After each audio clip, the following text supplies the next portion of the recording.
building ourselves, keep giving the right words. I don't use the right word. I never remind her that I will look for alternative. There is no plan B in this matter. We said we are going to anything we cannot achieve together, we don't need it. So she cannot. So after because there was a complication in one of the pregnancy, with the first pregnancy that happened. So later we discovered through medical reports that it actually affects her womb. From the doctor report that affects her womb. Then the information I had from the doctor report that she cannot have a baby. I guess it was ectopic pregnancy. Ectopic pregnancy is pregnancy outside the womb. Okay. It has to be in your fallopian tube. Okay. So when the pregnancy grow up to like 2 to 3 weeks, the fallopian tube cannot sustain the pregnancy anymore. Then it will affect the fallopian tube, and the only remedy to that is to go on operation and take off the fallopian tube. So it happens about twice, which affected the first one affected one of the fallopian tube, and the second one affected the second fallopian tube. And as a woman, we have just two fallopian tube, and without the both fallopian tube, pregnancy cannot. So which means now this one now at this level, medically speaking, nothing can happen. It can't happen because the egg has to go through the fallopian tube to get to the uterus. But in this case now, there is no fallopian tube to work on the egg before getting into the uterus. It's only a miracle. So there was nothing like that. So it's only a miracle. Yes. And so how were we able to solve it? Because this thing, I've seen people who that even have girls, they have chased wife away from the house. Not that they don't have children, their own is, why is it girls? Let them knock off the one that there is no one at this time. It's even better to know that you have hope that one day she will give birth. But this one, the report is that you can never be a father. And there was so many advice coming from different medical people: go for adoption, go for IVF. One of the time they told me that we should go for IVF, and when I came to tell him, he said, IVF, where is now our faith? Adoption, where is now our faith? That God that brought us together will bring the children. So pastor is a man of faith. Yes. Now it's not just a pastor who is preaching. No. Now he wants to practicalize this miracle in his own home. Yeah.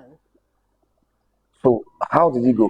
Pastor, one thing, the mindset I had that helped me during that trying times. It's something that will touch me so much.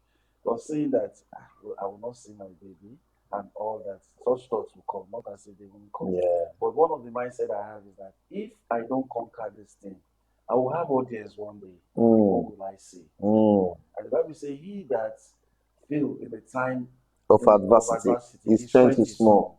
So I need to strengthen myself in the Lord. And I look at it that there's nothing God cannot do. That's why I said, once love is involved, miracle will happen. Yes. I make up my mind to not to think of my own interests, but knowing fully well that this woman was pregnant at one time. She lost her fallopian tube twice based on the pregnancy. So how will I leave her now? I can't leave her, so I'll be with her. So I love her the more, and to help her not to see such things.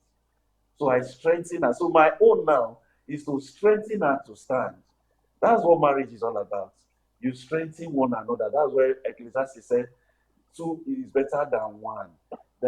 Because when one falls, the other one will help that one to stand. He said he pity those ones that fall and don't have anybody to help them. But in the time of crisis, at least one person should be able to carry the other. Now I look at it that it is my responsibility to carry her now. So I decided to carry her, and also a desire that God will give me a child. So I make up that my mind. That was why I started building that faith in her that you give birth to a child. I want her to see me as somebody that will stand in this time that you give birth to a child. So the same principle that we use in our finance, we apply that same principle because we have lots of words from our parents, their expectation, from other loved ones, even some, I came from a family that we have many guys that Some of them are married. They are all of their children, all of my elder and my younger one, they giving birth. They had their wives. So she was facing several things. To the point that sometimes she will be shedding tears that she just wish she should have her own baby and all that. But we just thank God. And as we keep building ourselves, keep giving the right words. I don't use the right word. I never remind her that I will look for alternative. There is no plan B in this matter. We said we are going to anything we cannot achieve together, we don't need it. There is no one that will be better. I want to also tell some of you that are watching today, there is always someone better than your spouse, but there's no two type of your spouse in earth. There is no one like your spouse. When you look inward, you find the uniqueness of your spouse, and your spouse is the one that you need for the journey. You don't need any other person. If you try to look for elsewhere, you make mistakes in life. So I decide to look inward that this is my spouse. Everything I'll face here is my own ministry. So we held our hands, we prayed, we asked God for a child. There's something I used to tell my member. I say, ask God for your seed, because when you ask him, if he said he'll give. And the Bible says, children are God's heritage. The fruit of the womb is a reward. There was a time she said, wife is they said, he that findeth a wife, findeth good thing and obtain favor. Decide. And she stood her ground. She got the result. So me, I'm a man now. I needed a child. And I discovered the word of God said, children are God's heritage. The fruit of the womb is a blessing. So God, give me the blessing of the fruit of the womb. Let my wife take it. So immediately I knew there was a time we prayed and we went for a program and God gave his word. We held those words. I called my wife. I said it has happened. She was not with me in that program, but I called her wherever she is because we are working together. I wasn't seeking for external advice. Even if you say anything, is what we decide that we want to do. If we hear everybody counsel, we refuse to take counsel from anybody. We decide on what we want to achieve. Are you getting what I'm saying? So when we heard those words, I called her wherever I said, God has given us baby. And immediately we came, we had naming ceremony. We named our child. In the house. In the house, yes. By faith. By faith, we gave the child a name. All the names that we gave the child name. And we now said, okay, the next point is that we took one of our room, we decorated the room. We started walking out the baby. We said, we decorate this room, we put everything that has to do with baby, we put it inside the room. And not long, my wife took it. And let me tell you something. Okay, this one is very, very, very, very striking. You know, we needed a child and we had reports already of the condition and we have prayed and we believe God has given us a baby. We've put our faith to work. We've done everything that we needed to do. But there was one night, I never knew my wife was pregnant. And she also was not aware of her pregnancy. But that night was a wonderful night for us. All of a sudden, my wife just woke up and started quarreling. She just started quarreling me, started talking differently. I was wondering what could be the challenge. And she was talking to me to the point that she was doing it to the point for me to hit her. That I have made up my mind that I will never raise my hand on the woman that I marry, not even on a woman. So that was my own principle.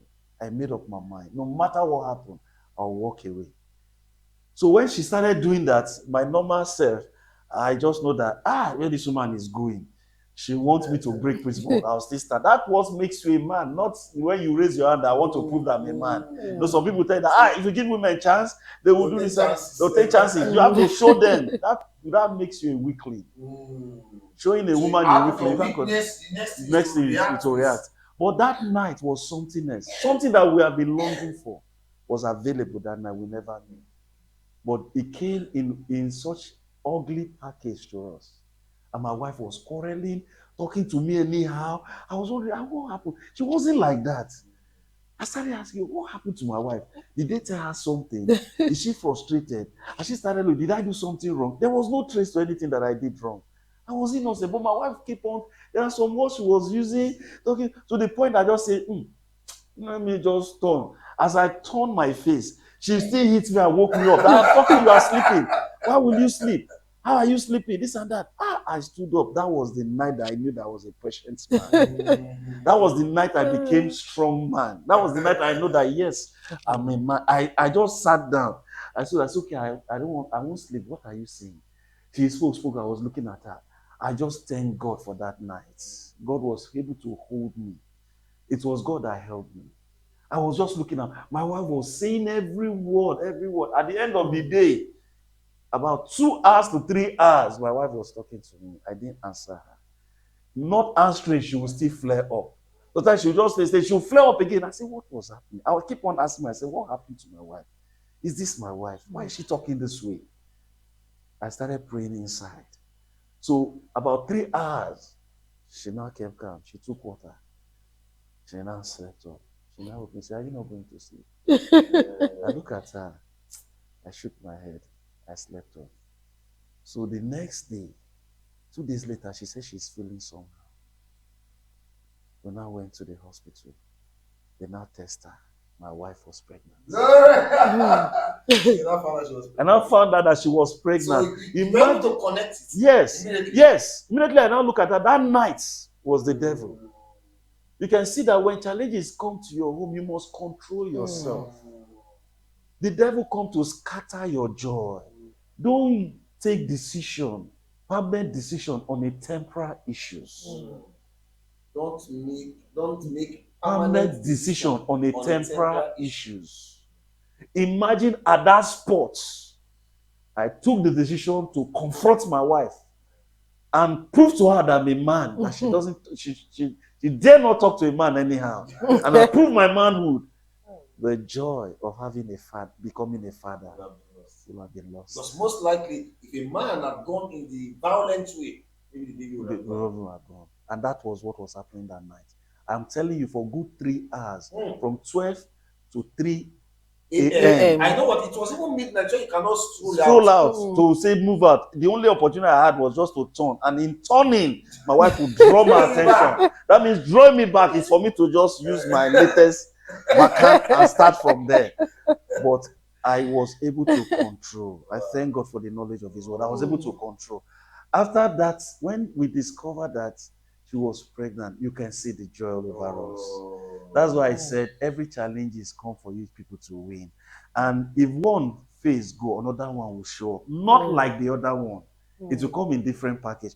But one thing is sure, you must stand your ground. Sure. To know that, identify that this is a challenge and use your training to defeat it. And once you defeat it, you'll be promoted to the next level of your marital life. How long was the duration of waiting for a child after marriage? 5 years. 5. It was 5 years. It was 5 years. Wow. So someone is watching us who is about to divorce his wife or is about to divorce her husband based on challenges or something that have happened. What do you want to tell such a person? Right now, they are planning, even maybe they've gotten a lawyer, maybe the case is even in court already. The divorce process is going on. Okay. Should I go ahead? No, you can start. Yes. Okay. What I understand is that in life there is no temptation that comes to a man or a woman that you don't have the ability to conquer it.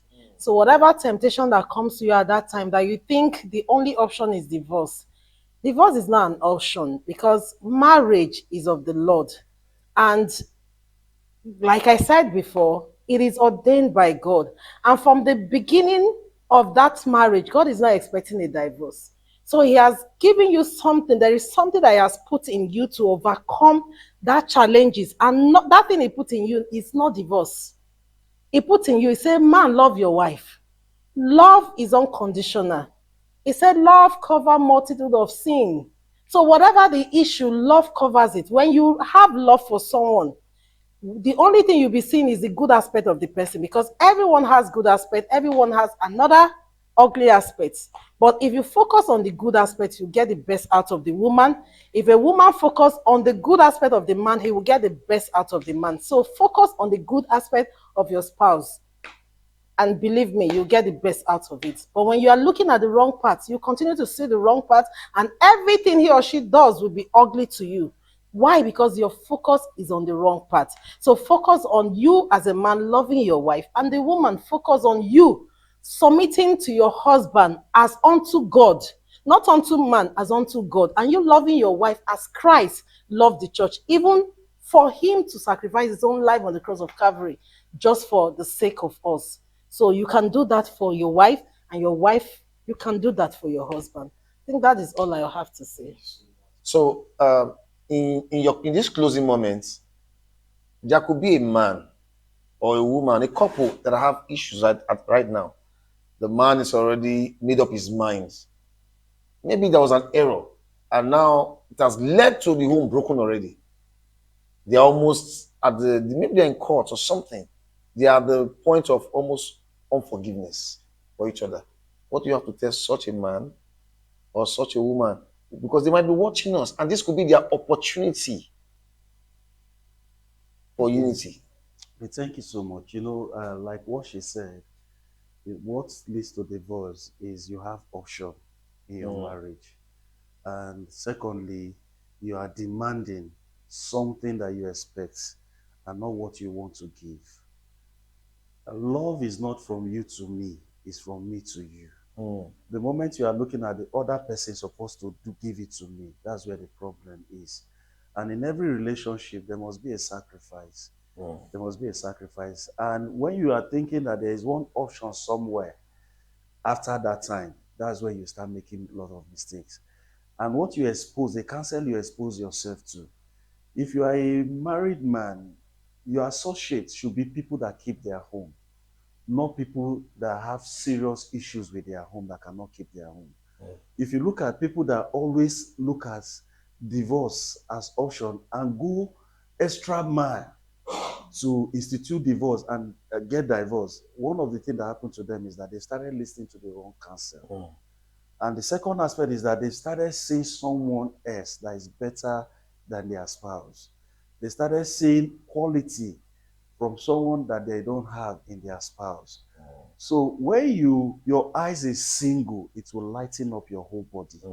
That's what the Bible said. If your eyes is single, that you know you don't have plan B, solutions come from inside.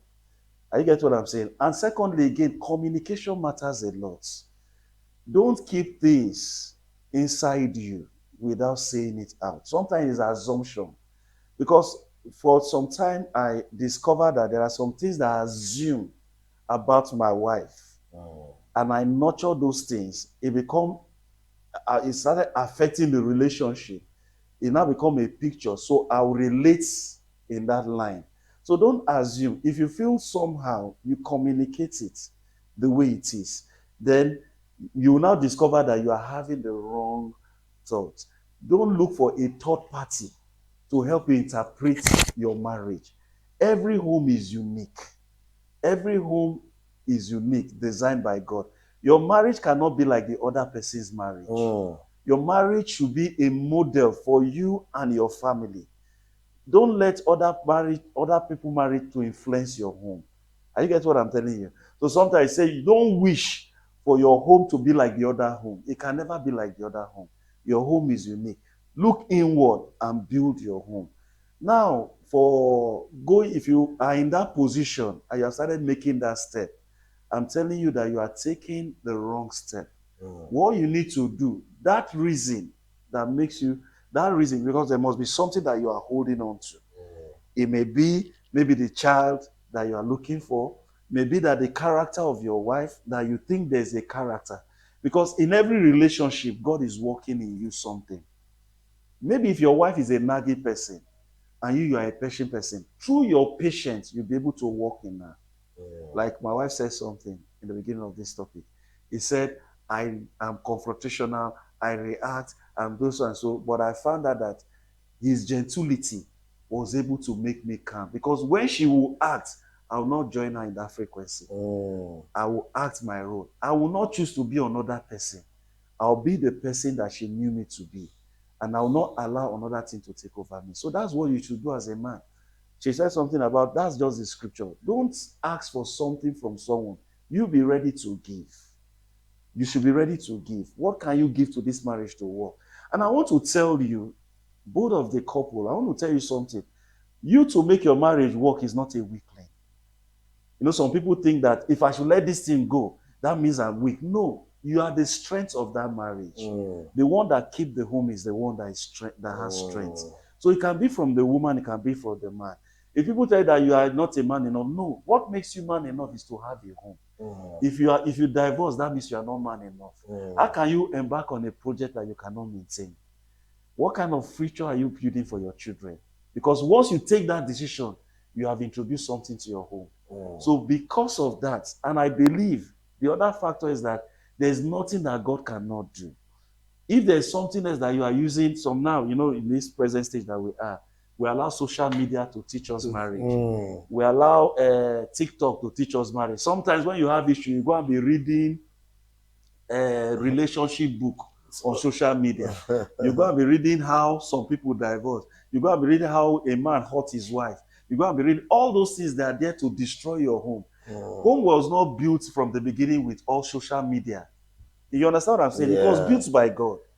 Go and see what God said about your situation and be ready to do your own part. You know, some men will say, yeah, like you said, a man picked a scripture and said, because of this thing, I'm driving my wife. You lack what to tell that man, because you look at it that this thing is in the Bible. But you didn't know that the man has his own. He said, okay, you are already married. God hates divorce. You don't know that that thing that you are doing is what God hates. He didn't say he hates a woman that is not a blessing. He said he hates divorce. So the one that God hates, why don't you think about it? That means you are selfish. Remove selfishness in the relationship. Once you became selfless, you keep your home. Don't just take a part that favor you. Look at where did I go wrong also, because in every issue is a two side of it. Be ready to solve your own and don't expect from the other person. You can be the one to make that sacrifice at that point in time. So if you are there and you are having such kind of thought, it's a wrong thought. One thing you have to do is that go back to the person that instituted marriage, which is God. Look at the scripture. God said, love your wife without condition. So if you have started thinking divorce, that means the love of your wife is getting cold. Fan your love. You build it. You do something. You know, sometimes I do feel somehow as a man, I may be angry with my wife, but I know I don't have two wives. This is the only wife that must do it. I cannot have any other wife. There's nobody like my wife. This thing that I said, there's always someone better than your wife. You wish your wife can act like this other woman. But if you meet with that woman, you don't know some certain dirty things that she has. There are some other things that the husband is managing. So don't just conclude like that. So there's no one like your own wife. Look at the best quality in her. Look at those things that she's doing well. I highly esteem our man of God says something. He said, what you crown is what you will see. If you crown bitterness, if you crown situation, if you crown evil things in your home, if you crown wrongdoing in your home, you'll be seeing it. It's the picture that you create. You see, refuse to look at her limitation. Refuse to look at his limitation. Look at the reason why people came together. Look at the future that you want to build. Look at the purpose. That thing is enough for you.